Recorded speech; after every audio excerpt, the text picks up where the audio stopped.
দেখুন বাচ্চাটার দিকে একবার যদি খেয়াল করেন চোখের পানি ঝরে যাবে। কেমন পাষণ্ড পিতা হলে এই বাচ্চাকে রেখে চলে যেতে পারে? আপনার স্বামী তো আপনাকে ছেড়ে চলে গিয়েছে এই বাচ্চা এরকম হওয়ার কারণে। তো এখন আপনার স্বামী ছেড়ে চলে যাওয়ার পরে এই বাচ্চাকে নিয়ে আপনি জীবন যুদ্ধ চালিয়ে যাচ্ছেন। আপনি কি কাজ করেন? আমি পাশের কাজ করি, মানুষের বাসায় কাজ করেন। 5,000 টাকা আছে, ওর জন্য কিছু কিনবেন কেমন? এবং ওর যদি বড় ধরনের কোনো অসুখ হয় বা সমস্যা হয় তখন যেটা আপনার পক্ষে সার্ভাইভ করা সম্ভব না, আমাদের সাথে যোগাযোগ করবেন। হ্যাঁ, বিসমিল্লাহির রহমানির রহিম। দেশ এবং প্রবাস থেকে এই মুহূর্তে যারা দেখছেন সবাইকে আসসালামু আলাইকুম।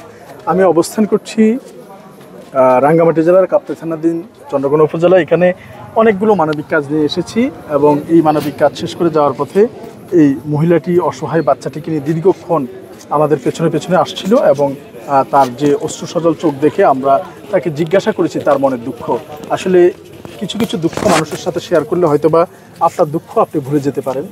তেমনি এই প্রতিবন্ধী, শারীরিক এবং মানসিকভাবে প্রতিবন্ধী বাচ্চাটিকে নিয়ে এক অসহায় মা কীভাবে জীবন যুদ্ধ চালিয়ে যাচ্ছে এবং এই কারণে তার স্বামীও এই বাচ্চাটির অবস্থা দেখে তাকে ছেড়ে এবং বাচ্চাটিকে ছেড়ে চলে যায় এবং এই বাচ্চাটি বাবা কী জিনিস, বাবার আদর কী জিনিস সেটা তার আর কপালে জুটলো না, কিন্তু মা সে তো আর ফেলে দিতে পারে না। এই জন্য আজকে একটু ফ্যাসিলিটি করব, আমি কথা বলার ক্ষেত্রে ফ্যাসিলিটি করবো এই জন্যই যে মা এবং বাবা এই দুই ক্ষেত্রে যদি আমাকে নাম্বারিং করতে বলা হয় আমি বলবো যে মাকেই অগ্রাধিকার দিতে হবে পুরুষের চেয়ে।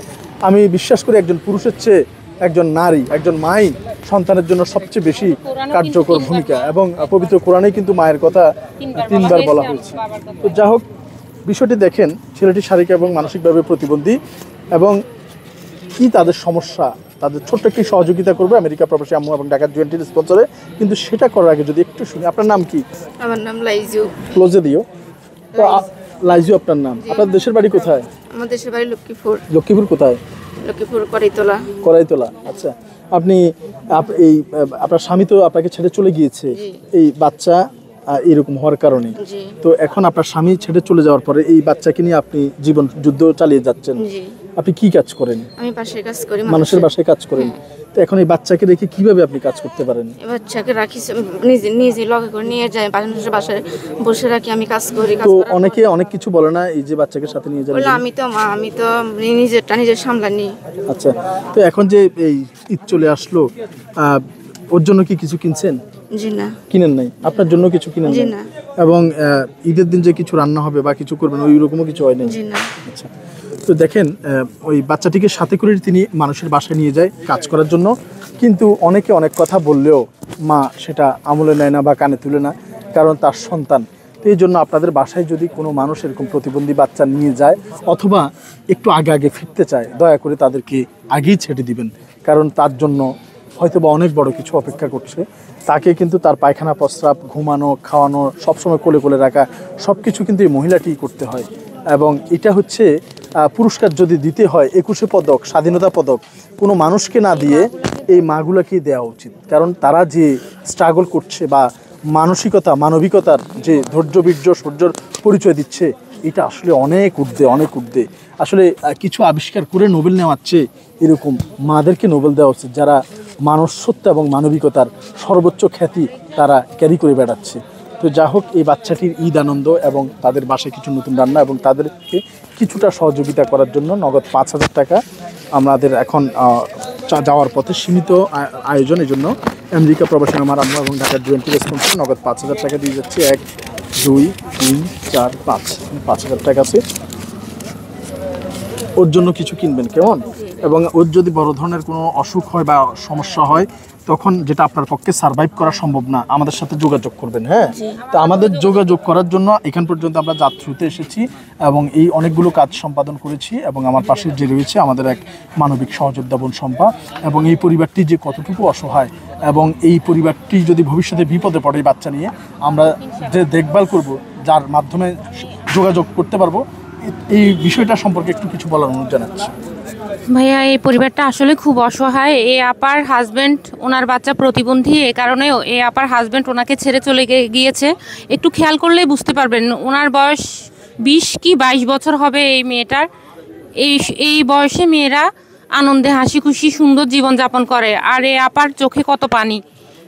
আল্লাহ ওনার দুঃখের ভাগিদার। ওনার বাচ্চাটা দেখুন বাচ্চাটার দিকে একবার যদি খেয়াল করেন চোখের পানি ঝরে যাবে।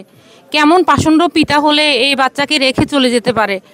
যদি কোনো পৃথিবীতে পশু, একটা কুকুর, একটা পশু পাখিও তো তার কুকুর জীবন দিয়ে ফেলে তার বাচ্চার যদি কিছু হয়, আর একটা বাবা কিভাবে তার এমন বাচ্চাকে রেখে মাকে এই সাগরে ভাসিয়ে, দুঃখের সাগরে ভাসিয়ে চলে যেতে পারে? সে তো পিতা না, সে তো পিতা নামের কলঙ্ক। এই যে আপার চোখের পানি দেখুন, আপা চোখের পানির জন্য কথা বলতে পারতেছে না। আপার বাচ্চাটা প্রতিবন্ধী। আপা, যদি বাচ্চাটার যদি সামনে কোনো সমস্যা হয়, যদি কোনো আর্থিক সহায়তার প্রয়োজন হয়, বা বাচ্চাটার যদি যে কোনো বিষয়ে, আপনি আমার জাপানি বাংলায় আমার বাসা, আপনি আমার সাথে যোগাযোগ করবেন। আমি ইনশাল্লাহ একদম শেষ পর্যন্ত বাচ্চাটার পাশে থাকবো, বা আমি ভাইয়ার সাথে আমার যোগাযোগ আছে, আমি ভাইয়াকে নক করব। আপনি অবশ্যই আমার সাথে যোগাযোগ করবেন। আর আপনারা যদি আর্থিকভাবে আপাটার জন্য সহায়তা করতে চান, মানবিক শওকত ভাইয়ের সাথে যোগাযোগ করবেন। আর ভিডিওটি বেশি বেশি শেয়ার করবেন, যাতে কোনো বৃত্তবানের চোখে পড়ে আপাটার বাচ্চার চিকিৎসার জন্য এগিয়ে আসে। ধন্যবাদ মানবিক শওকত ভাইকে, এত ব্যস্ততার মাঝেও উনি বেয়ারিশ ফাউন্ডেশন, পল্লী ফুড প্রোডাক্ট, এই যে এত কিছু পরিচালনার মাঝে উনি মেডিকেলে একটা লাশ যখন গাড়ি ভাড়ার জন্য নিতে পারে না, এই মানবিক শওকত ভাইয়া তখন এই গাড়ি ভাড়া দিয়ে ওই লাশকে তার গন্তব্যে পৌঁছিয়ে দেয়। ভাইয়া এত অমায়িক মানবিক একজন মানুষ। আপনারা সবাই ভাইয়ার জন্য দোয়া করবেন।